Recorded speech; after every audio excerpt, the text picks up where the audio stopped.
All right, so today we have some things happening in the market today. And what we want to do is that over the past maybe 2 weeks or so, we've gone through several things. We've gone through several classes. We've gone through several classes. We've talked about support and resistance. We talked about swings. We've talked about trends. We talked about support and resistance having to do with being a roof and a floor. Okay, we talk about a roof as a resistance. We talk about a floor as a support, right? So when we said that it is ideal to buy at the support, we buy at the support and we sell at the resistance. We buy at support and we sell at resistance. And then sometimes we have a situation where a support is broken. Okay, and when a support is broken, it goes, price goes through a support and it continues to another support. Then we have sometimes where a resistance is broken. When a resistance is broken, price goes through that resistance to another resistance. Okay, so that's what we talked about during when we talked about the support and resistance. And something to add to support and resistance is in the forex market, you will hear something called demand and supply. So demand and supply also refers to support and resistance, right? Support and resistance is also known as demand and supply. Just the way it is also known as floor and roof, it is also known as demand and supply. Demand is the support, supply is resistance. Demand is support, supply is resistance. Demand is support, supply is resistance, right? Then we went to swings and we started talking about swings. Okay, so we said that swings are basically the oscillatory movements that we see in the markets. You see price go up, you know, something like this. Sorry, we see the market doing something like this, you know. So that is what we call swings. This movement here, this is a swing, this is a swing, this is a swing, this is a swing, this is a swing. Right? So we have one swing here, we have second swing here, we have another swing here, we have another swing here, we have another swing here. Okay, so let me draw so that we'll understand what I'm saying. So we have one swing here. Okay, we have another swing here. We have another swing here. We have yet another swing here. Then we have another swing here as well, right? So these are swings. And then the market moves in swings. So we have what we call a swing low and a swing high. Okay, we have what we call a swing low and a swing high. So let me show you, let me just revise that a little bit. We've discussed this before. And then we have the trainings, and we put the trainings there in the group so everybody can go back and go through it. So we have this point now. This point now is what we call a swing low. This point now is what we call a swing high. So we have a swing low here, we have a swing high here. Then we have another swing low here, then we have a swing high, right? Swing high. And then we said that there is, most of the time you work with the most recent swing lows and swing highs. Now, what we have here is also a swing high and a swing low right here. Yes, but then this one is quite far away. Let's say price is at this point right now. This area is quite far away from this one in front. So the most recent swings is what we work with whenever we trade. All swings are important because they help us understand support and resistance. All swings are important. Any swing you identify in the market is important. But then the swings help us, because they help us understand support and resistance. They help us identify areas of support and resistance. Okay, so swings help us identify areas of support and resistance. But then when we are ready to enter a trade, most of the time we deal with the most recent swings, okay? And the reason the most recent swings are the most important is because those most recent swings are what institutional traders are looking at. When we say institutional traders, we mean people who move a lot of money in the market. You know, you and I are what we call retail traders. We are retail traders because we do very little, just the way you have retailers, right? Somebody buys wholesale, the other person buys retail. And then we know that retailers are smaller than wholesalers. So in the forex market is the same thing. Those ones you call wholesalers are what we call the institutional traders. They are the ones with billions of dollars in funds, and they are managing a huge amount of funds. They are the ones that are pushing market up and pushing market down, right? They are the ones that make the most money from the market. Then we have us, we are called the retail traders. And retail traders, what we do as retail traders, as I often tell traders, is that we follow the money. We follow the money. The institutional traders move the money, they move the market, they move the money, and then we as retail traders, what we do is we follow their footsteps, we follow the market, we follow their moves, we follow the money, right? And then also we talked about that's for swings. So every swing is important, just that when it comes to trading, we are working with the most recent swings. And I said before that we should go back into the chart and try and identify swings. I don't know how many of us have done that. I don't know, nobody actually reached out to me to say, okay, look what I've done and look what I've done, right? But it's important if you do that, you can also let me know so that I can be of personal assistance to you, right? You can do that as well, right? So that you can understand this better. I've said before that when it comes to trading, trading is basically 80+% practice. 80% plus practice is what market is all about. The market is not like studying engineering or studying computer science or studying medicine, where you go from curriculum A to B to C, and you have to cover every single thing from A to Z. That's not the way trading works. If you know what if you take one thing in the market, you understand it, and then you practice it long enough with a small amount of instruments, you'll be able to master it. You will go ahead of somebody who's been in the market for 5 years. You can be in the market for 2 months, for 3 months, and you are doing better in trading than somebody who has been there for 5 years. That's the fact. But then the way it's done is that the knowledge you have, you take it and you practice it. Because these things we are learning, they are the ways the market actually works. Okay, so when you understand the way the market actually works, then you are able to then take that, you're not able to then take that information and then you practice it long enough to master it and understand it. So what we are doing when we practice, what we do when we practice is that we are getting familiar with these things. When we say swings, can you go into the market and identify swings? Yes. So if you can't do that, that means that you still have work to do. You still have work to do. When you are able to go into the market and begin to understand and identify, okay, this is a swing, this is a lower swing, this is a higher swing. Okay, let me identify the most recent swing. Let me identify swings. Let me identify the most recent one. Let me draw my support. Let me draw my resistance and all of that. When you start to do that, that's when you are beginning to get familiar with the market. You are beginning to get to understand the market. And the truth be told, nobody in the forex market that takes signals makes substantial money. There is none. There's nobody that takes signals that all they need to do is just tell you, go and enter this trade. No, it's more like you are being given crumbs. That's the way it is. But the way to really enter this market, understand the market, and then be able to make the kind of money that you want to make, it's by actually understanding the market. Right?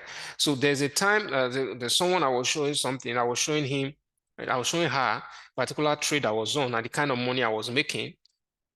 She was not like, oh, how do I make this kind of money? I said, you can't make this kind of money because you've not even understood the basics of trading, right? Even if you can have $100 in your account and I have $100 in my account, and I will take my $100 and I'll make $200 in profits on my $100 in the day. Why can I do that? Because I understand the market. I understand risk. I understand a whole lot of things. Okay. But when I come and show you that profit, you that is new to the market, you will think that that's the way it works. But that's not the way that's the way it works, but that's not totally the whole story. So there's the thing there is that you have to then understand how does the market work. You know, when you understand these things and you put the time in, you will see how you can literally enter the market now. And in a few hours, you come out with $1,000 in profits, or in a day, or in 2 days, or in a week, right? You make a huge amount of money because you get good in the market. The real money is in getting good in the market. That's just the fact, right? So I'm hammering on this so that we will understand it and get to begin to understand these things. When you take the time, it could be a day, an hour or two a day to sit down when you get back from work, or, depending on what you do, you get back and you sit down and you say, okay, let me begin to understand this thing. Let me spend 2 hours on it. Okay, you take it as something like a new skill that you're learning. You'll be able to advance with it in a short period of time, right? And also, I'm here to support you as well and help you with, if you let me know, okay, I'm doing this, I have issues with this, I need to understand this, we can do it, we can come online. We don't have to see physically, everything is online now. I'm online with you right now. And then we can come online and we can sort out those things, right? Just to help you get better very quickly, okay? So this is what we call swings. And then the next thing we talked about is trend. Now, earlier when I talked about the fact that there are institutional traders in the market and they are basically moving the markets, right? So what I'm trying to say then is that when you come into the market, you want to identify what we call trends. And trends are basically the predominant direction of the market at a particular time. The predominant direction in the market at a particular time. You and I know, we know that most of the time we are buying. We know that most of the time we're either buy or sell. We know that, right? So since we're either buying or selling at every time, we know that the predominant moves in the market are either going to be buy moves or sell moves. But most of the time, you will discover that the market has a direction per time. It could be generally selling, for a period of time. It could be generally buying for a period of time, right? And the thing is that whenever you are able to correctly identify the trend, you will discover that you can always trade in the direction of the trend, and it will be very, very hard for you to make a mistake, for you to make a losing trade, or you to make a trade that did not go your way. It will be very hard. Why? Because you are understanding the direction in which the market is going, and it's easier to trade. It's easier to trade. So those are the things we talked about. Uptrend, we talked about uptrend. We said in an uptrend, you should be looking to always buy. Buy trades, you are looking mostly for buy trades. It's not as though there are only buy trades in an uptrend. There are still sell trades in an uptrend as well, but we are looking mostly at the buy side. We're looking mostly to the buy side in an uptrend. We're looking mostly to the buy side in an uptrend. Then if it's a downtrend, we are looking mostly to the sell side in a downtrend. Now, it's not as if it's only sales that happens in a downtrend. There are also some short-term temporary buy trades that happens in a downtrend. But then you as a trader, you are not looking to enter those buy trades in an uptrend. Sorry, in the downtrend. Those downtrend, you're not looking for buy trades in a downtrend. Once you identify that, oh, I'm in a downtrend, you are no more looking for buy trades at that time. Your goal shifts to sell trades. You are only going to use those positions of buy.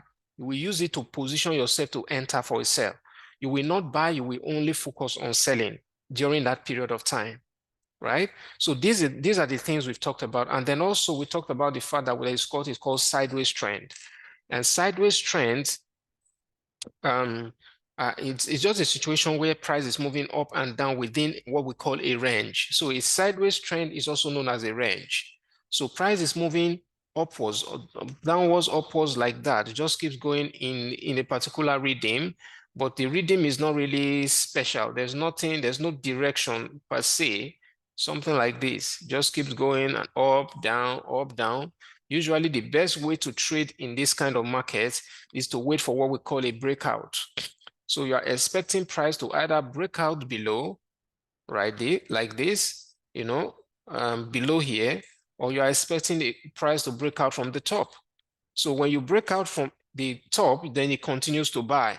If it breaks out from below, it continues to sell. That's what you are looking for at that time. You see? So those are the things we've talked about. And then the reason I'm going through them is because we want to begin to use them in the market for market analysis. We need to begin to use them in the market for market analysis, right? Because they are not just for They are not they are not just for theoretical purposes. They are for practical purposes. So let's get into the chart right now. We are on a Euro USD chart. Let's see what we can get out. Let's see if we can identify a trend, then look for support and resistance, and then look for swings and all that. And then also let's look for what could be a potential trade that we can take.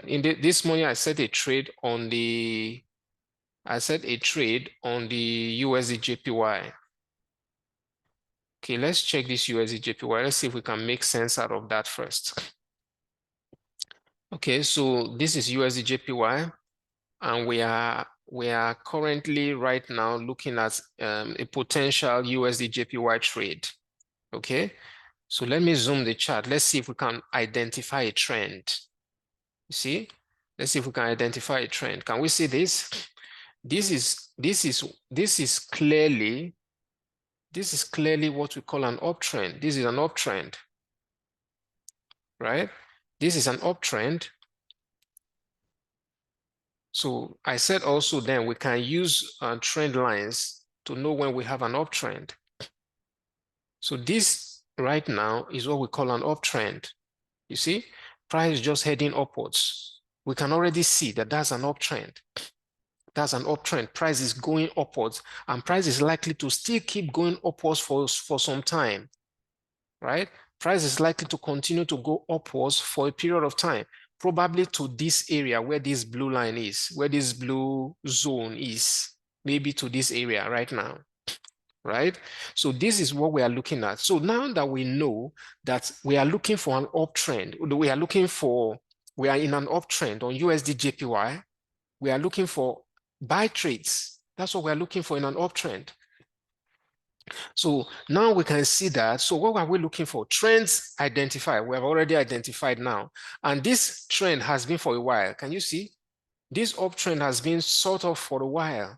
You know, price has been generally going up. You know, there are sometimes it sells, price comes down, but overall, price has been buying and going steadily upwards for a period of time. And we expect that the way it is, price is still likely to keep going upwards, at least to a certain area on top here, before it starts to reverse all over again. See, so that's the goal. That's what we're looking at now. And then because we have identified that for USD JPY, it's predominantly a buy setup. It's predominantly an uptrend. We are looking for buy trades. That's why the trade we set there in the trade we set there in the group is a buy trade. Is a buy trade.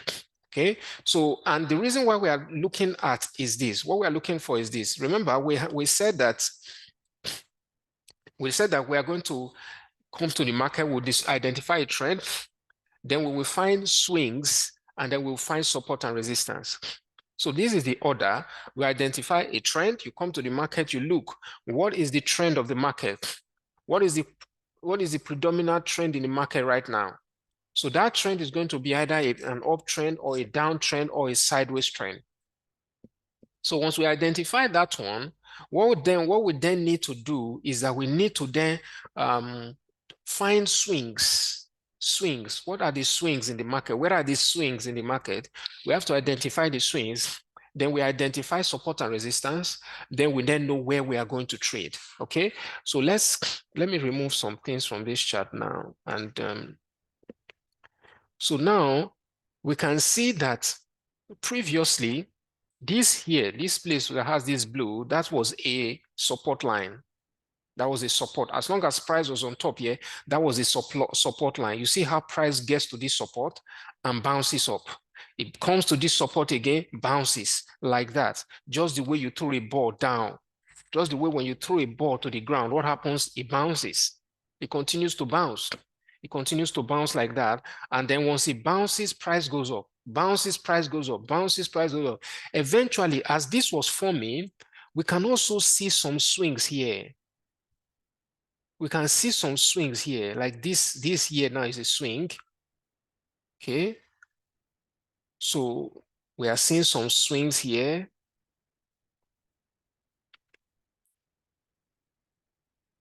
So let's see that we're seeing swing. So what we do is that once we have identified the swings like this, we now start to use the swings to draw support and resistance. Yes, because support and resistance are basically the top levels and bottom levels of swings. Support and resistance are the top levels and the bottom levels of swings. All right. So if you look at this top now, this area, this top on top here now, you can already see that we have swings all over this point. Let me identify those swings first. So you can see we have a swing here, we have a swing high here, we have a swing high there, we have another swing high here, right? Now on this bottom here, we have a swing low. You can see this is not complicated. You are just connecting tops and bottoms. That's all.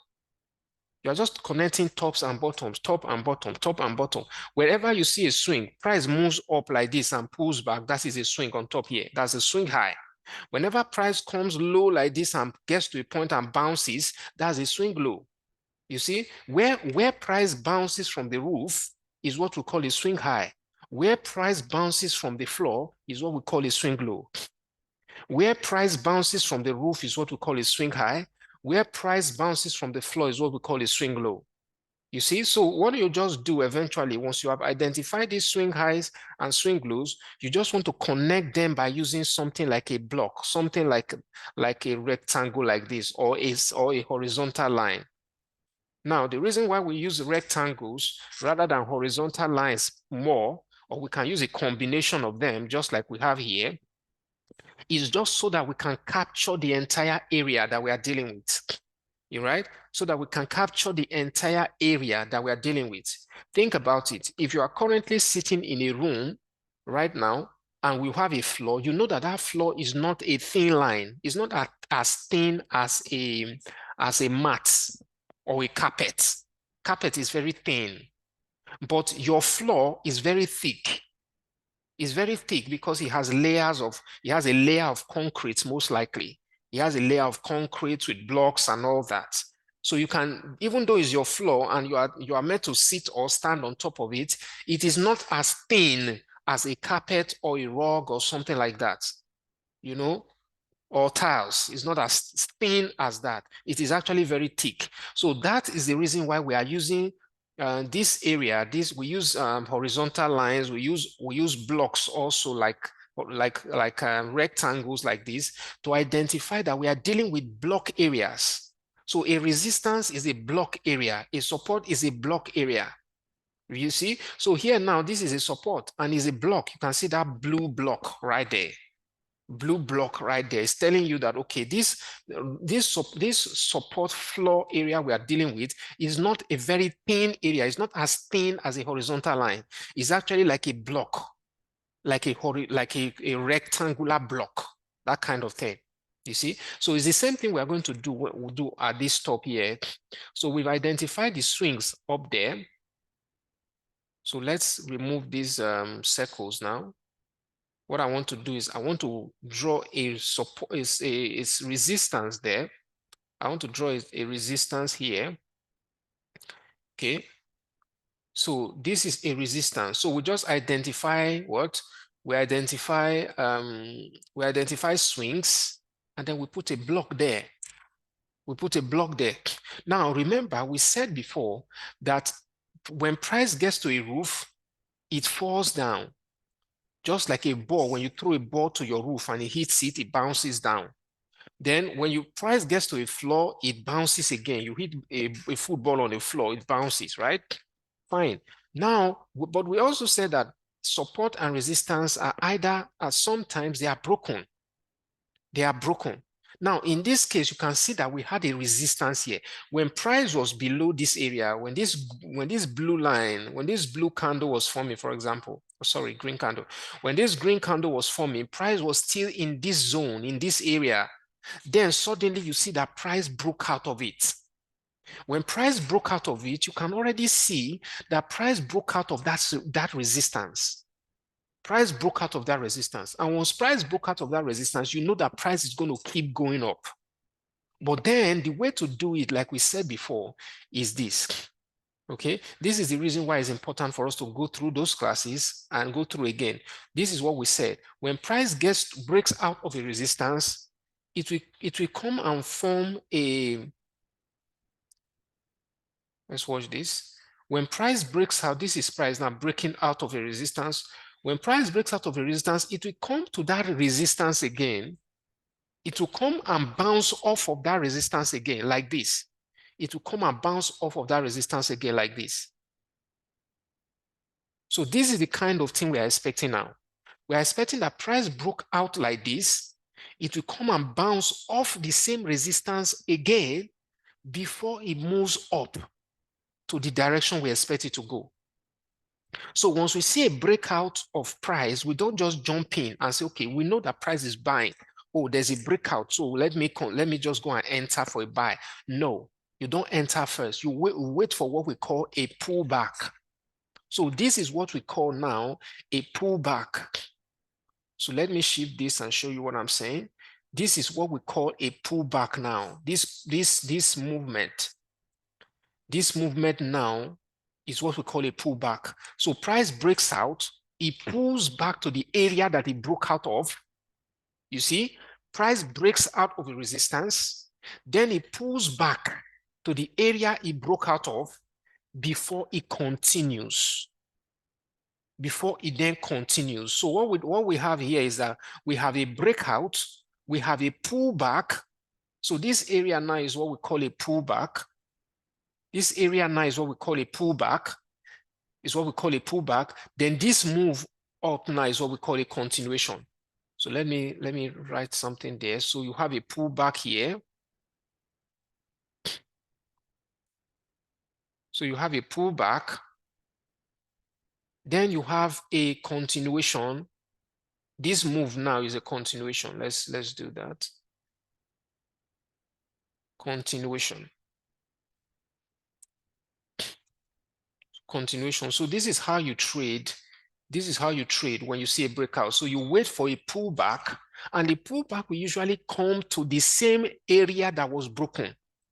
So once price breaks out of a particular resistance, it will come back to that resistance. It will pull back to that resistance before it continues again. You always have to wait. This is it. Because the reason why this pullback is so important is because it gives you what we call high probability trades. It is very difficult for you to lose a trade on a very good breakout and pullback. When price does a very good breakout, price breaks out of a particular area, when price breaks out of a particular area and then it pulls back to that area, it is very difficult for you to lose money there. The trade there is usually some of the best trades you can take. It's almost a no-brainer most of the time. 70–80% of the time, that trade is a no-brainer, right? So what you just need to do then is wait for that pullback to happen. Once that pullback happens, you'll be able to enter. That's why we set in the group, we set the trade for the pullback. We set our entry at 140.200. That is our entry point.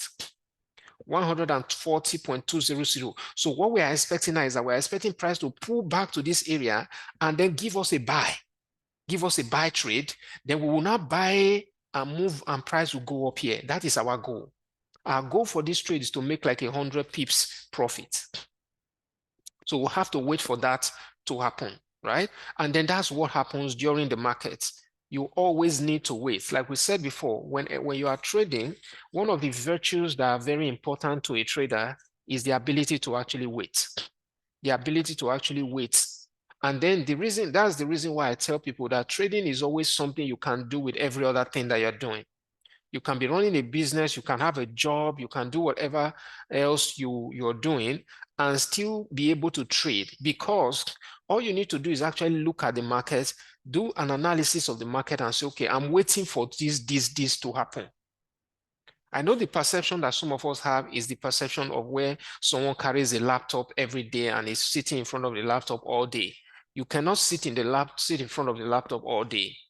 And usually, people who get to sit in front of the laptop all day, many times, they find it difficult to even make money. The reason is they are too glued to the market, they are too glued to the charts, and then they tend to take trades that are not the best trades. So they start reading meanings into everything that happens in the market. They say, oh, he's going to buy here, he's going to sell here, he's going to, instead of, for you that is just coming to the market to come and place your trade, you hold on and you wait for price to get to where you expect it to get to. You have nothing to worry about. You wait and you hold on and you say, okay, I'm going to wait for price to get to where I need it to get to. Until it gets there, I won't bother myself to place any trade. Until price gets there, I will not bother myself to place any trade. You see? So those are the things that you have to think about and consider when you are ready to trade. So this, like I said, this is what we call practice. If you come to the chart now, you will see this kind of things happening every day on the chart. You see it happening every day across different charts. All you just need to do is pick like maybe 2 or 3 charts. In this case, you can pick Euro USD, USD JPY, maybe GBP USD. Just pick a few, maybe like 2 or 3 pairs. And that's all you are watching. You are using it to learn and practice and understand the market, understand the process, understand everything that's happening in the market. And then you begin to take the trades. You begin to understand it. That's just it. It's practice. After you go through this class now, what are you going to do? Are you going to just sit down and say, okay, no, that was nice. That was a nice lecture. Or are you going to say, okay, I am going to actually do something about this. I'm actually going to carry my computer or my phone. I've showed us before. I did a training last week where I showed us how to do some of these things on the phone. So you can say, well, I don't have a laptop. You can do this on the phone. If you have a laptop, that's nice. Because the thing with the laptop is that the screen is larger. That's the advantage a laptop has. So it doesn't mean that if you don't have a laptop, you can't do this. You can actually do this on your phone. And so the only advantage, like I said, the laptop has is that it has a larger screen. And with your screen too on your phone, as long as your buttons, your screen is nice enough, your screen is okay, you can always do these kind of things right on your phone as well. It's not difficult, right? So those are the things. This is what we're expecting. Now, what are we seeing? We are seeing that a couple of things that we already learned is what we're putting to work here. We can see support and resistance. We have a support here. We have a resistance, right? We have support. We have resistance. Good. Now we identify the trend. When we came here, the first thing we said was, okay, where is the trend? Remember, we said that if there's something that's often said about trends. It's often said that the trend is your friend. And the reason why the trend is your friend is because the trend is the direction in which money is flowing. The trend is the direction in which money is flowing. So you want to now understand the trend so that you will know where the money is flowing. If you start to trade against the money flow, you will lose money. If the market is buying and you are selling, you cannot, it's like moving against a train. It's like going against a moving train. It's going to be very difficult. How do you do that? Right? So you want to be able to, because the money you're coming into the market is very small. You can multiply that money if you follow the trend, but you can also lose that money if you go against the trend. So that's why the trend is the first thing. Then you identify, oh, support and resistance. This is a support right here. The bottom one is a support. The resistance is the one on top. So when we see a breakout of a resistance, like we see a huge breakout here, we wait for what we call a pullback. Okay? We wait for what we call a pullback. This is the pullback. So a pullback to that resistance that was broken before. That resistance that was broken before, if it's a support, it's going to be the same thing. It will break out like this. You see, it will break out. It can break out like this now, right? It will come again. Look at this support that is broken. This blue support now is what's broken. So whenever it breaks out of that support, what will happen is that it will come back. It will pull back to that support again. It will pull back to that support. Then it will now start coming down like this. That is what you are going to expect. This was the first thing we illustrated when we study support and resistance. So whenever there's a breakout, there will be a pullback, there will be a continuation. This pullback is also known as a retest. This pullback is also known as a retest. Pullback or retest. Pullback or retest.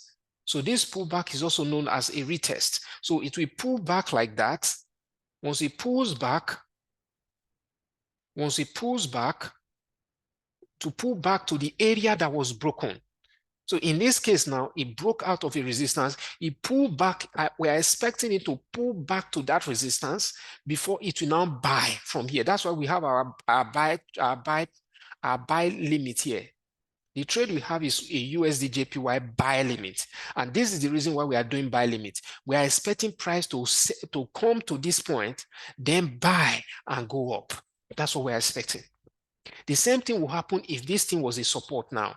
If it breaks out of this support, it will pull back or retest the support. It will pull back or it will retest the support before it continues coming down. That is what you will see all the time. You will see this thing more than 80% of the time happening. Okay, so what do you want to do? It's the question of mastering what is working. You master what is working and then you basically do it. So what's the point there? You master what's working and you do it. And you do it only when you see this move happen. So this means that you don't have to be in the market every moment, every second, every minute. No, you just need to know, okay, this is what I'm expecting to happen in the market. When this happens, I will trade. When this doesn't happen, I go away and go and do other things that I'm meant to be doing in my life, right? So this is what it is, and that's the trade we're expecting to we're expecting to happen today. Also, we have something in the news. We have what we call retail sales. Okay, call retail sales is by 1 p.m. We have a news, very vital news event. I spoke about this in a video a few days ago. We have Euro news. Like I said, you always need to look at what's happening in the news so that the market doesn't surprise you, right? So now we expect this to happen. We expect something by 1:15 p.m. in the Eurozone. Then we expect another one by 1:30 retail sales. These ones are high impact news events that are likely going to move the market, right? So while we are on this trade, we are going to keep our eyes on that and make sure that we get that one right as well, right? Yes, we'll make sure that we'll keep our eyes on that. If we need to change anything about the trade, I'll give an update in the group because of the news event that's going out, because of the news event that's coming out, right? So I'll make an update on that in the group, but likely we may not change anything. But in the case that we need to change something, I'll do that update in the group, right? Okay, so this is how we use the things that we're learning. The things we learned, this is how we go back and practice them. Like I said, I'm available to help if you do some practice on your own and you get stuck somewhere, because theory and practicals are different, right? You get stuck somewhere, you can message me on WhatsApp or whatever, on Telegram and say, oh, look where I'm stuck, look at what I'm doing. The best thing you can do for yourself is to understand how this works, and then you'll be able to make money in the markets yourself. Right? Okay. Oh, I'm sorry about that.